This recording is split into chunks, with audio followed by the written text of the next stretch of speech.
Hey everyone, it's Bradley, it's Johnny back at it for Thursday night tailgate. That's right.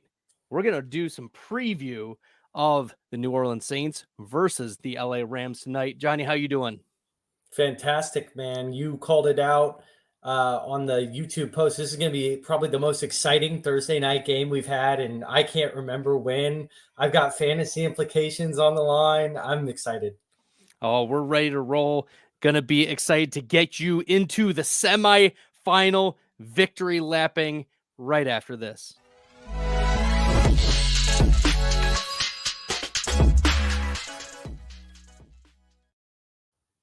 So, Johnny, this is the second to last Thursday night tailgate that we'll be doing for the year.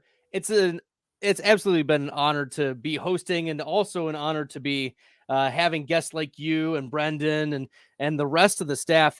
Tyler was able to come on. This has been a lot of fun having a rotation of guests on here who have brought their own insights. Emerson, shout out to you. All of those who have made this Thursday night tailgate so much fun. I know that we still have one more next Thursday, but sometimes these things get lost in the holiday season. And also, some people tune out when it gets to be the end of the year, if they've been eliminated from the playoffs, etc.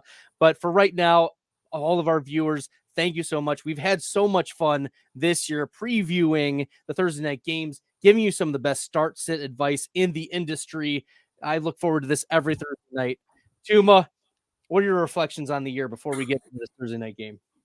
It's been a wild year, right? Like the injuries and I always have heard that people think that there's luck involved in fantasy football, and there certainly is. But I was on the Dynasty Roundtable a few weeks ago, and I called Tai Chandler as a potential league winner, right? And I felt crazy when I said it at the time, but I fired him up in a must-win matchup last week and won by 0.7 points. So it's just been one of those years. You got to play through the injuries, and it's been more fun than ever for me. I don't know about you, man. It's been a great season. Oh, it's been a wild and crazy season. I have one team advancing an underdog. Now, everyone's like, but Bradley, you're the best ball guy. Like, why are you only advancing one team in the underdog streets? And it's because I can't play high volume, on the underdog streets, but we love underdog anyways as our partners. Make sure if you haven't played underdog fantasy, you're using promo code underworld, match you $100 deposit up to 100% up to $100. It's a lot of fun playing on the underdog streets. I have to move from Michigan down to Ohio or somewhere else so I can be playing on the underdog streets, but that's how good it is. I enroll in like 40 slow drafts, and we're able to get into the next round for one of them, even in the low volume streets. But the DraftKings is where I've been crushing. I've got 9 in this next round. After getting 55 through the first round. So this was a good amount. I'm excited for the best ball, but we've got a game on our hands, Johnny, and this may be hopefully one of the most exciting. We've been let down by some of these Thursday night games that we thought were going to be absolute barn burners. Baltimore versus Cincinnati. We saw some major injuries happen. And then last Thursday, we thought it wasn't going to be that great of a game. Josh Jacobs ruled out and everything, but how more wrong could we be? What a wild game, man. It's weird. I was thinking about that game yesterday. I'm like, yo, that happened like 10 days ago. It feels like forever ago, but that was like crazy. Press the gas. And that's why I'm rooting for the Raiders this year. I'm not I don't know. I didn't grow up a Raiders fan. I grew up a Packers fan. I'm still a Packers fan. And I felt bad for the Browns throughout my life because I lived in the Cleveland area for most of my maturing years. And then the Raiders have just always had a sour, they've just been sour to me, the types of players they brought in, etc., like whatever. But how can you not root for Antonio Pierce? Like, how can you not root for this team after all the things that they've been through? And then for him to just say, press the gas. And then within 24 hours, Staley's fired. The GM is Telesco is fired. Like, he has just pressed the gas, getting them not only into playoff contention, but to just demolish another interdivisional rival. This is beautiful. This is what we live for. I'm so here for rooting for the Raiders this year. I'm a Broncos fan, and I'm in. I'm loving this. You know what I mean? We're arch nemesis. And I bet you, Wick, you put it like that. He got Staley fired. Chargers fans love this guy, right? Everybody is singing the praises of Antonio Pierce, fantasy football fans alike. It's been, that was, like I said, what an amazing game. I had Devontae Adams, and I'm like, I was getting mad at first because he wasn't getting in on any of the fun. And then he catches a touchdown pass from Jacoby Myers, and I'm like, okay, he's getting in on the fun. Absolutely. Brendan jumping in saying wasn't expecting the Raiders shade. Look, this is just how the outside world views the Raiders.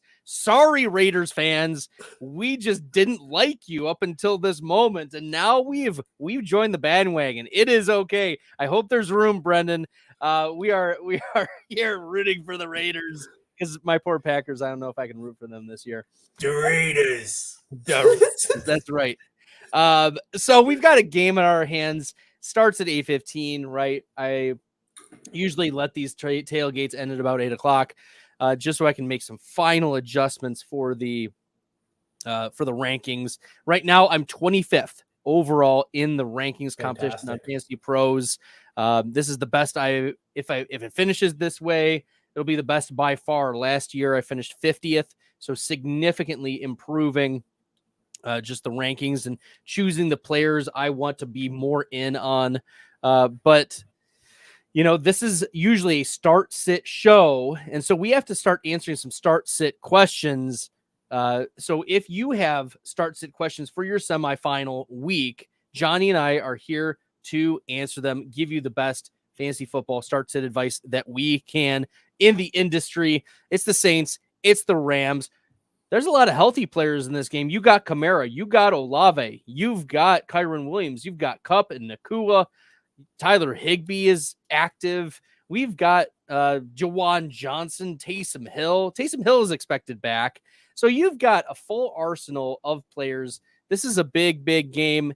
The over-under, I just looked on DraftKings Sportsbook, 45, so a moderate, obviously shootout potential. But, this is a game with Derek Carr to Alvin Kamara. Like this is going to always have a floor, right? That's what we can kind of expect. The Rams are favored by 4 at home against the Saints. Jonny, before we get into any start sits, who are you taking in this matchup? I think the Rams, they're just playing good ball. Stafford looks good. I to your point, but I just don't have a lot of faith in Derek Carr either, pushing the ball down the field. I'm hoping we can hit the over because everyone wants to see it, right?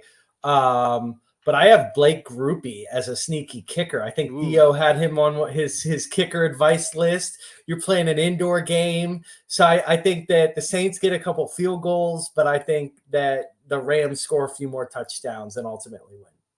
Yeah, I'm big in on Kyron Williams this week. He is my number 2 running back. You mentioned Derek Carr, me being low. Of course I'm low on Derek Carr. I was the one who was making the Andy Dalton comp in the offseason. And some people were like, but Bradley, you weren't the first one. Oh, I got receipts. I got Twitter receipts. I bookmarked it and I tweeted it out. Thank you very much. Y'all can check out my Twitter timeline where people were saying, oh, Derek Carr is a significant upgrade over Andy Dalton. Chris Olave, wide receiver 1. Sorry. Not true. Sorry, Theo. Sorry, Podfather. Like, I will take the L on Rachaad White. I will not take the L on Chris Olave. Derek Carr I have as my quarterback 20 for this week. Some notable quarterbacks I have ranked ahead of him, who I would be starting ahead of him: Joe Flacco, Jake Browning, Gardner Minshew, Nick Mullens, Geno Smith. Like, you're starting, in my opinion, those quarterbacks over Derek Carr for Thursday night. You're benching Derek Carr in favor of them.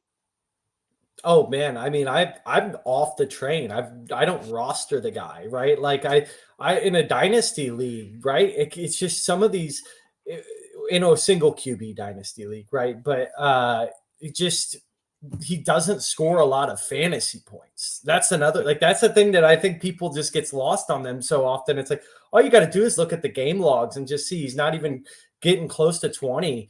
And maybe if he does, it's just an outlier. And so at that point, you've got to be swinging for upside. To your point, a guy like Nick Mullens, you grab off the street and get 20 points. So a little more game risk. But with Nick Mullens, it's Minnesota versus Detroit. yeah, Shootout potential season. Like those are, now that we're into the end of the season, you get one shot at these game environments. And that's why, like, in the best ball streets, I'm so concerned about, shootout weeks, and in particular week 17, because we need to be targeting them.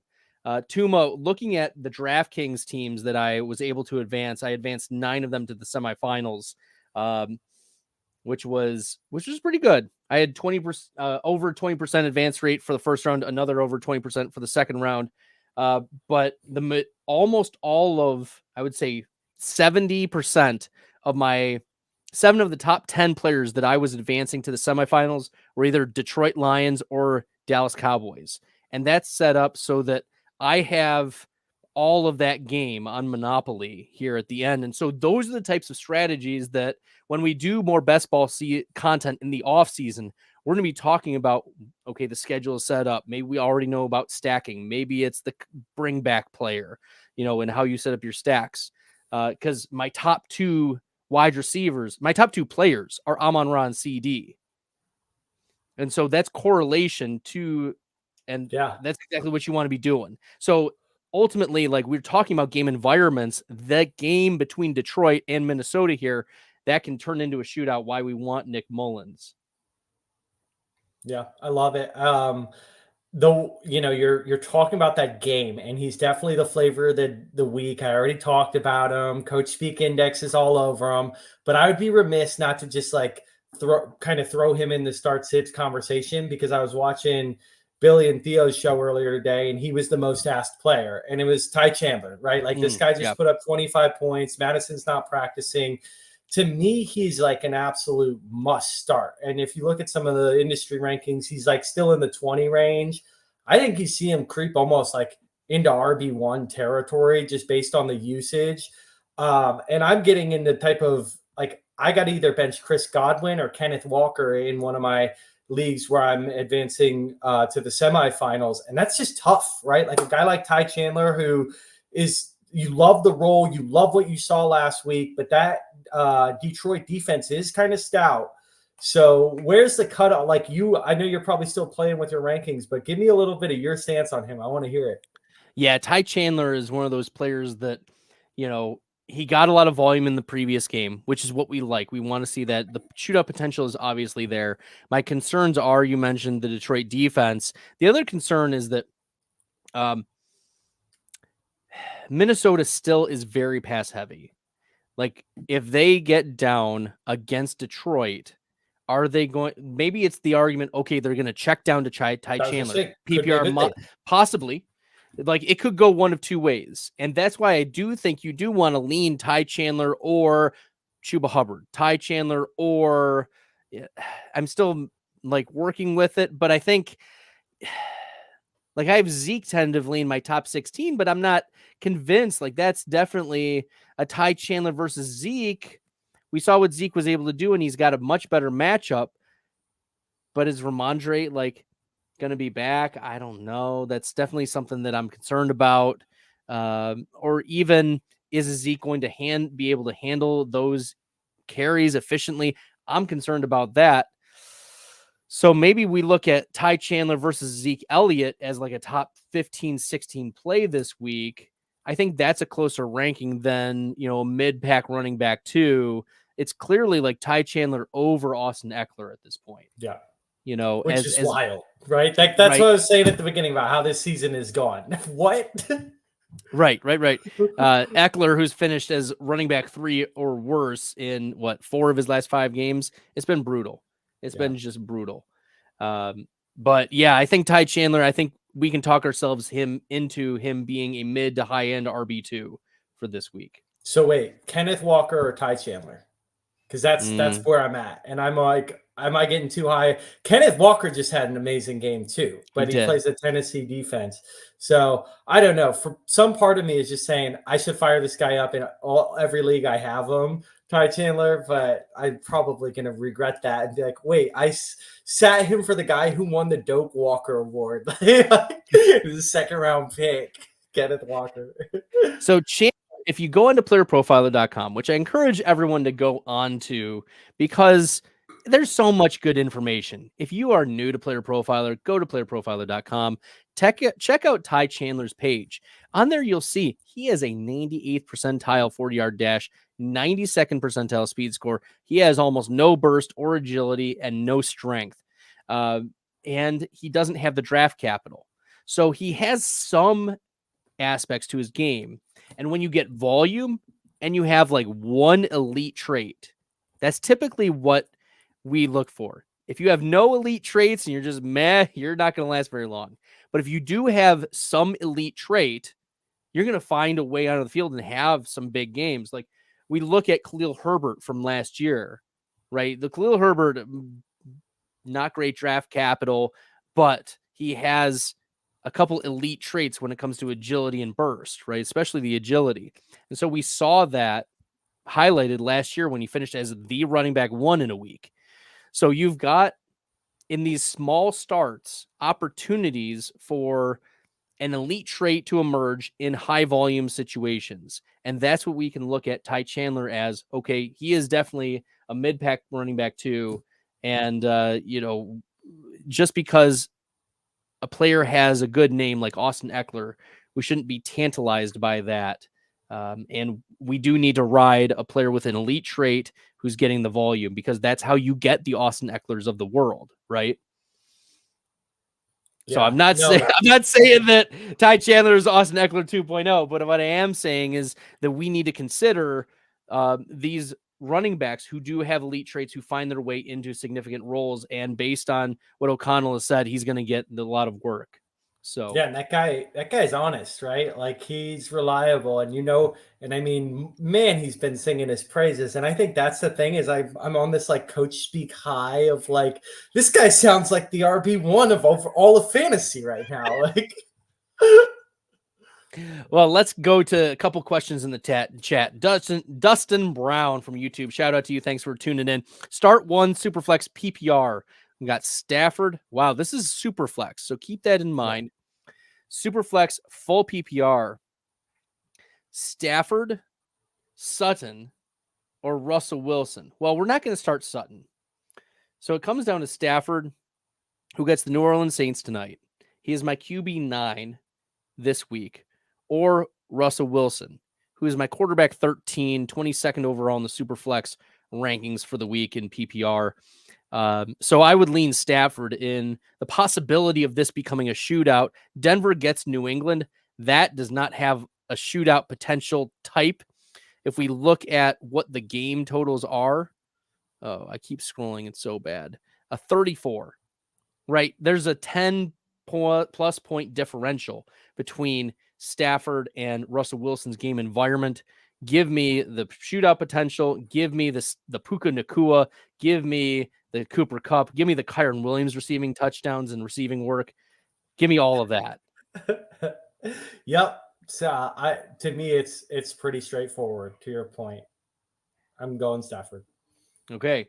Dustin Brown also said, sorry, one more. Mike Evans or Cooper Kupp in, I assume, the PPR streets. I have Evans right now at 7th in the PPR and Cooper Kupp at 8. So it is a coin flip scenario. Yeah, close. There's a coin flip scenario. I would lean Evans, but it also, like, as much as we want to be honest with ourselves and not be biased, the Thursday night games, we want to invest a little bit more into watching them, right? And then to see Cooper Kupp explode on your bench when in a primetime game, you'll be kicking yourself, right? Yeah. But we have to love what Mike Evans has been doing. Baker Mayfield just won NFC Offensive Player of the Week. I tweeted out, let Mayfield bake. Bake. And that was I didn't realize how viral that went, but here we are. Go Baker Mayfield, go Mike Evans. I'm going Mike Evans this week. I am also going Mike Evans. The one thing you didn't call out is that I think Lattimore's playing tonight, right? So he might at least, and they're a decent defense. I'm a Jacksonville Jaguars fan, and that defense is absolute Swiss cheese. And they are really struggle against the contested jump ball too, which is what Evans excels at. So we could be wrong, but all the indicators, it is a bit of a coin flip, but I would lean Evans just because the matchup's so juicy. All right, we'll keep her going with some of. Oh, we got a kicker question from George. He said he watched Theo's video about this as well. Do we go with the Rams kicker or Cincinnati's kicker in what could be an ugly game? Remember, Cincinnati takes on Pittsburgh, and the Rams are taking on the Saints. I have Lucas Havrisik ahead of Evan McPherson in my kicker rankings. This past week, I finished 10th. I don't know. So I'm pretty dang good at picking out kickers. Whatever. I'd go Harvisic, but that's it's close. I understand why he's asking. I kind of lean the other way because he's so bad. Like he's a bad kicker who's fighting for his life every given week. So I never like being on that side of things. But you like that it's in a dome and you don't have to worry about weather elements. But again, I like Groupie for this game more than I like Haversick. That's just me. So we can keep moving because we're just talking about kickers and it's all like a flip. You really don't know how that's going to shake out. Yeah, it's gross. Nicolo from Twitter X, Carr tonight or Geno Smith. I have Olave and JSN for the stack. Which stack should Nicolo go with? What do you think, Johnny? Well, I don't think this is like a full-blown stack question. I think you start Olave at wide receiver and you start Geno because Geno's playing Tennessee, who's like a pass funnel defense. They're gonna force you to beat them on the run or through the air instead of the ground. I kind of mentioned how I'm not overly high on Carr as like a guy who pushes down the field and gets a lot of splash plays and points. So I would start Geno Smith and I would start Olave in hopes that he's going to be the main guy that Carr's looking at and he does return enough production. I love JSN, but I'm not trusting him in a must-win matchup this year as a rookie. Okay, we just got breaking news. Are you ready to get your Twitter fingers out here, Johnny? Let's have breaking news that Trevor Lawrence is not expected to play this week due to the concussion. Wow. So yeah, that does fall on me. I got to write up an article about that for the Profiler news desk.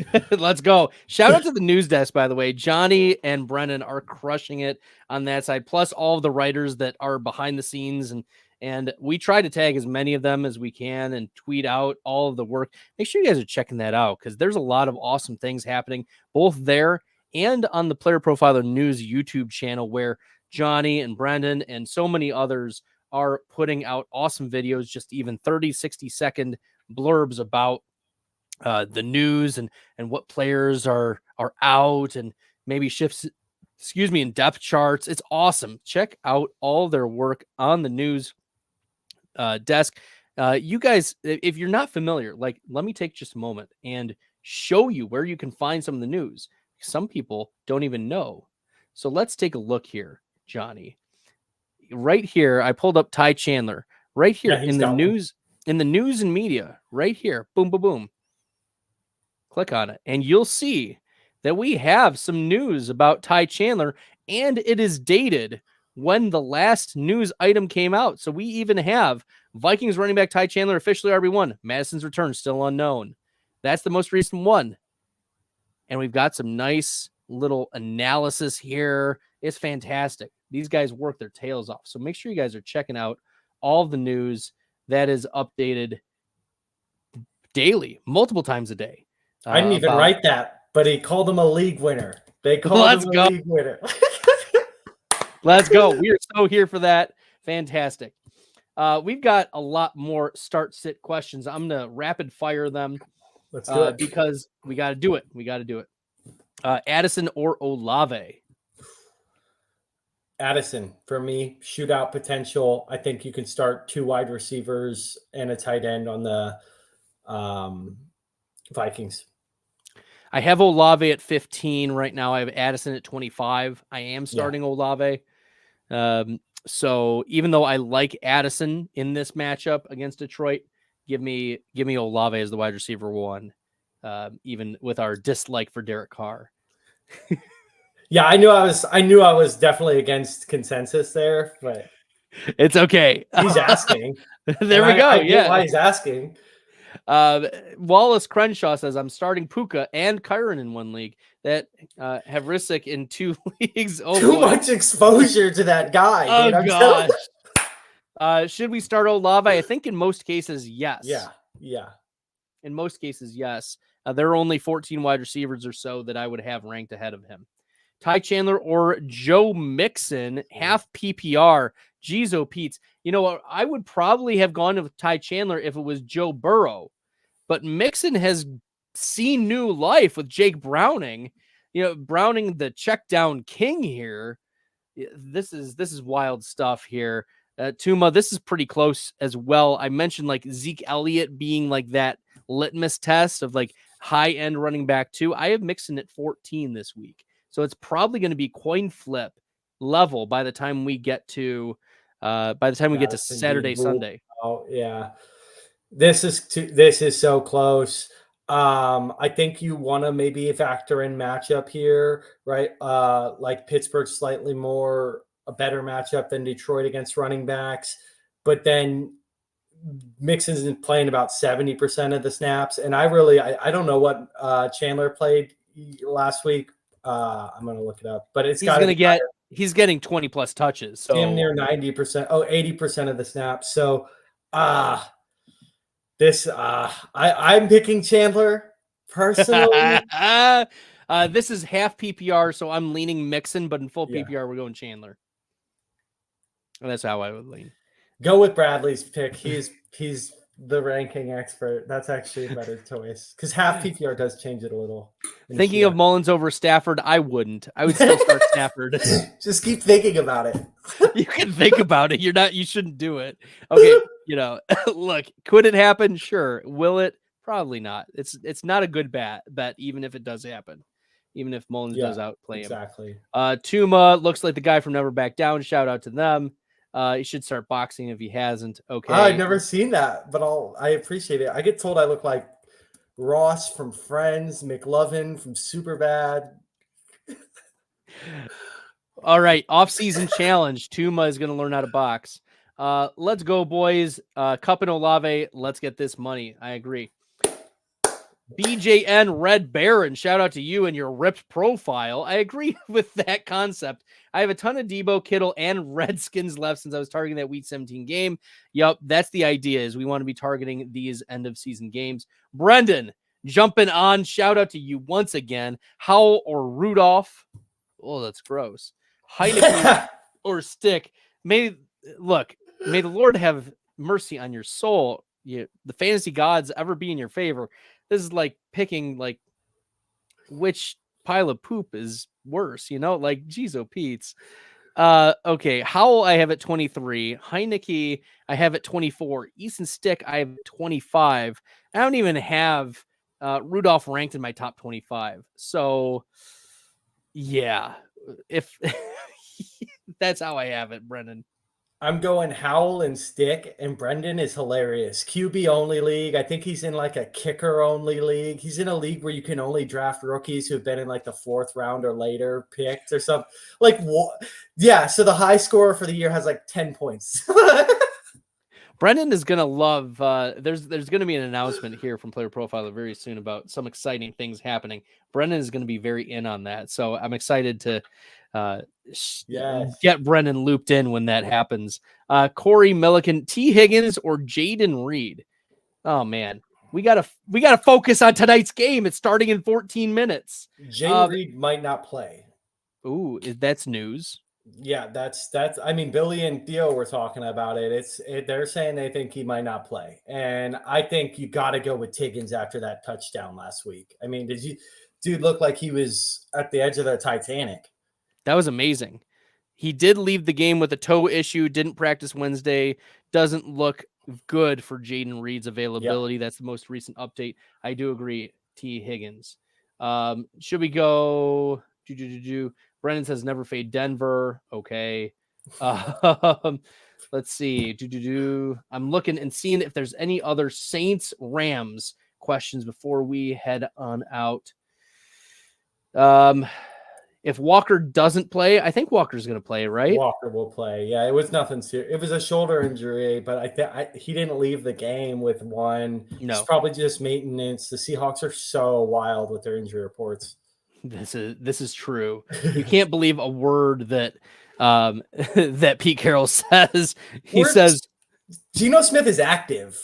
Like, he's going to be. We're deciding like 54 minutes before the start of the game. Oh gosh. Or do you remember this offseason, Johnny, when Kenneth Walker and Zach Charbonnet were injured in back-to-back practices, and Pete Carroll said, "Oh, they're out indefinitely." And Charbonnet was the one who was back in like 2 days, and we were worried that he was gone for like the season. Like, okay. Yes, I do remember. Yeah, we can't believe it. Oh my gosh, Johnny, it has been an absolute pleasure having you on. Where can the people find you and your work and follow you on Twitter? Yeah, so I'm at FF Academy Jonny on Twitter. We have a YouTube page, my friends and I, where we do our own, thing. We do dynasty rankings and stuff like that. But really love to Bradley's point, working for the Player Profiler news desk. You should definitely check out our YouTube. Again, it's like 30-second blurbs where we're giving you breaking news. We're telling you what it means from a fantasy perspective, and that's it. So very concise, very actionable. Player Profiler news desk on YouTube. We are putting in a ton of work and pumping out a lot of good content. There's a ton of us behind the scenes, and Bradley's at the helm of it all and has been doing a great job. So it's been an awesome season. Yeah. All right. Well, we've been crushing it. You can follow me on Twitter at FFStalder. Make sure you guys are subscribed to the YouTube channel here at Player Profiler. Smash that red subscribe button. And we're here one more Thursday. Next Thursday, 7:30 to 8. Jack Kavanaugh is going to be my final guest. He does Player Profiler today. Make sure you guys are checking that out. He hosts that show 3 days a week. Also check out Tyler's Monday Night Football preview, Tailgate show. It's excellent. Until next time, y'all, good luck in the Thursday night games. Hey, I want to take a moment to thank you for tuning in. It's important to me that all of our media be free. This is only possible because of you allowing a true independent sports media enterprise to thrive unlike any other in the business. So please subscribe to the All In Package to continue to make all of this possible, to ensure that all of our stats, information, data, content is available to you, especially you, the people that get the site and get the show.